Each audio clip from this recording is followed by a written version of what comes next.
The base gymnasium at Naval Station San Diego smelled of chalk dust and old canvas, the particular scent that settles into a room where men have trained their bodies for war. It was a Saturday in the fall of a year that could have been any year in the early 70s, and the light through the high windows fell in long gold bars across a floor scuffed by 2 decades of boxing gloves and boots. Commander Richard Hale had spent 11 years building a reputation inside these walls.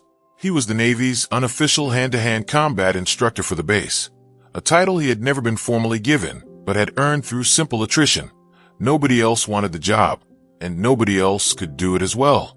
He was 6'1", broad through the shoulders in the way of men who had rode and boxed since their teens, and he moved with the unhurried confidence of someone who had never needed to prove himself twice to the same opponent. He had heard about Bruce Lee the way most Americans had. A magazine article here, a rumor from a sailor who'd trained in Hong Kong, a clip of impossible speed on a television screen in the enlisted men's lounge. Hale did not believe half of what he heard. He had spent his adult life around men who threw punches for a living, and he had learned that reputation grew faster than skill ever could. Somebody always knew somebody who'd seen the impossible thing happen. Nobody had actually seen it. So when word came down that a small martial arts demonstration was being organized on base, a goodwill event, something for morale, something to justify to the brass as cultural exchange, and that the instructor leading it was the same Bruce Lee from the magazines, Hale decided he would go and see for himself.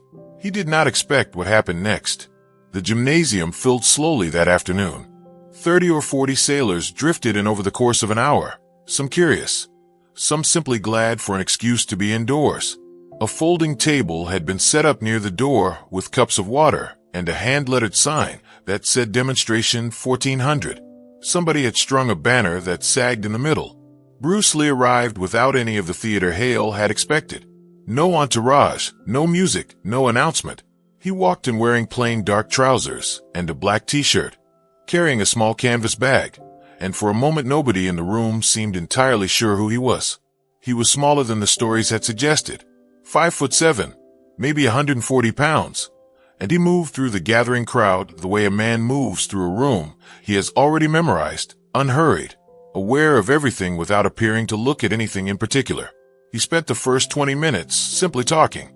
He explained, in plain and careful English, that what he wanted to show them was not a style, but an idea.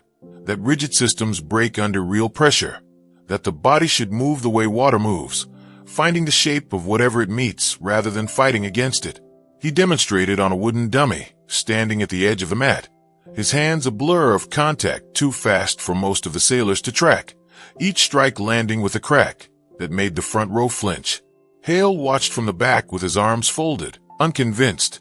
A man could move fast against a piece of wood that didn't move back.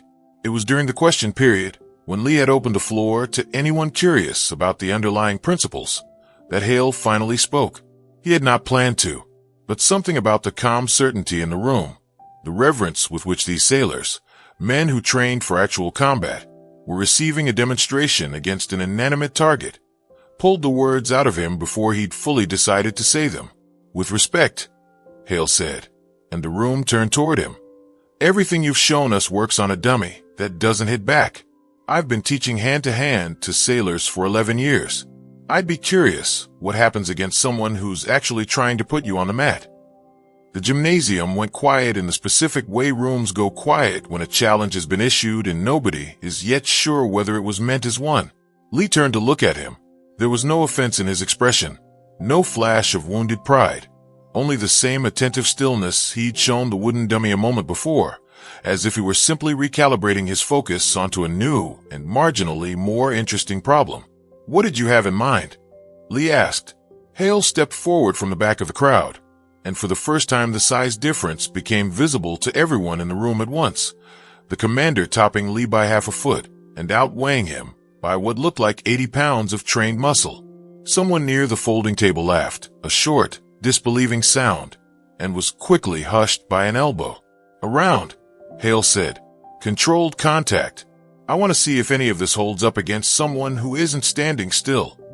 Lee did not answer right away. He looked at Hale for a long moment, not sizing him up in the way a boxer sizes up an opponent's reach, but seeming to actually consider the man in front of him, the years of training visible in his stance, the calluses on his knuckles, the particular readiness in how he held his weight. Then he simply said, "All right." That was the whole answer. No bravado, no delay. He set down the water cup he'd been holding, rolled his shoulders once, and stepped onto the mat. Someone found a stopwatch. Someone else cleared a wider space.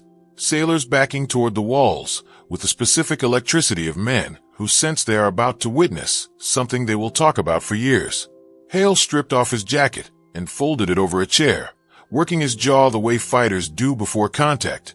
More out of habit than necessity, they squared off in the center of the mat. Hale dropped into a boxer stance, hands high, weight balanced on the balls of his feet. A stance built from years of Navy hand-to-hand and amateur boxing before that.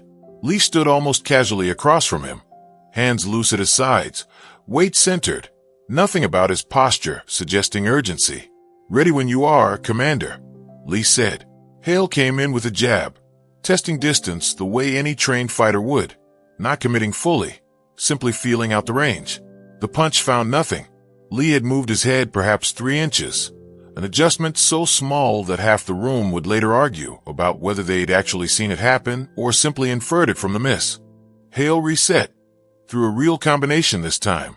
Jab, cross, a low body shot meant to test whether the smaller man could take contact at all. Lee slipped the first 2 and caught the third on a forearm angled just enough to rob it of force. The exchange had taken perhaps a second and a half. Hale had committed real effort to it and made contact with nothing but air and a redirected forearm. A murmur went through the crowd. Hale, to his credit, did not let frustration show.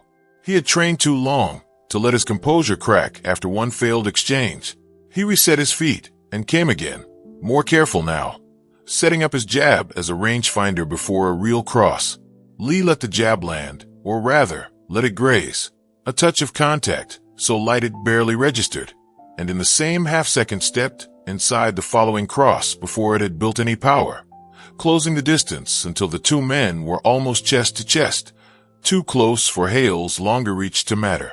From that range, Lee's right hand rose, not a punch, but an open palm that came to rest against Hale's sternum with just enough pressure to make the message unmistakable. I could have ended this. He stepped back immediately afterward, giving Hale room. No gloating in his face, no smile of triumph. He simply reset his own stance and waited. Hale stood there a moment, breathing harder than the brief exchange should have warranted, adrenaline doing what adrenaline does. He looked down at his own hands as though checking that they still worked the way he remembered. "Again," he said. "Of course," Lee said. This time Hale abandoned caution. He came forward with real commitment, a heavy overhand, right meant to end things if it landed. The kind of punch that had ended sparring sessions on this very mat more times than he could count. Lee did not retreat from it. He stepped into the line of the punch, rotating his shoulders at the last possible instant so that the blow skimmed past his ear with inches to spare, and in the same motion his own hand came up in a short, controlled strike that stopped a fraction of an inch from Hale's throat. Close enough that Hale felt the displaced air against his skin, far enough that not a single hair was disturbed. The room had gone completely silent. Even the men who had laughed 20 minutes earlier were leaning forward now, mouths open, unable to look away. Hale stood frozen for a second, processing what had almost happened to him. What absolutely would have happened had Lee chosen to complete the motion instead of arresting it a hair's breadth from his windpipe. Then slowly, he straightened up, and something in his expression shifted from competitive tension into something closer to genuine respect. "That's enough," Hale said. His voice had lost its earlier edge. "I've seen what I needed to see." Lee lowered his hand and stepped back, and for the first time since the exchange began, he allowed something like a small smile. "You have very good fundamentals," Lee said. "Your jab is disciplined. Your footwork is trained properly. Against most opponents, what you do would work exactly as it's supposed to. But not against you," Hale said. "Not because your technique is wrong," Lee said, "because it is fixed. You have one system, and you trust it completely, which is a kind of strength, but also a kind of blindness. You reacted the way 11 years of training taught you to react. I had no fixed pattern to give you, so there was nothing familiar for your training to catch."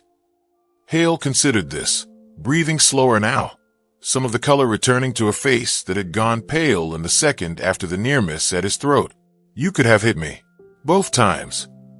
Yes, Lee said, without arrogance, simply stating a fact the way he might have stated the time. Why didn't you? Lee looked at him for a moment before answering. Because hurting you was never the demonstration.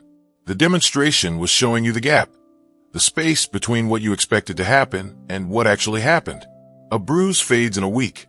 That gap, if you let it, stays with you longer, and it teaches more. Hale extended his hand. Lee took it, and the two men shook, the gesture drawing a ripple of applause from the sailors along the walls. Hesitant at first, then full and genuine, the sound of men who had come expecting a demonstration and had instead witnessed something they didn't yet have words for. They talked for nearly an hour after the crowd thinned, sitting on the edge of the mat while the afternoon light shifted lower through the high windows. Hale asked question after question about distance, about timing, about how a man could close range against a longer reach without eating a punch in the process. Lee answered patiently, sometimes standing to demonstrate a principle with his hands, sometimes simply talking through the philosophy behind a movement rather than the movement itself. At one point, Hale admitted something he hadn't planned to say aloud. I've been the best hand-to-hand instructor on this base for over a decade. I stopped really testing myself somewhere around year 6. I just kept teaching the same thing, because it always worked. That is the danger in any system, Lee said. Not that it fails, that it succeeds often enough that you stop asking whether it could be better.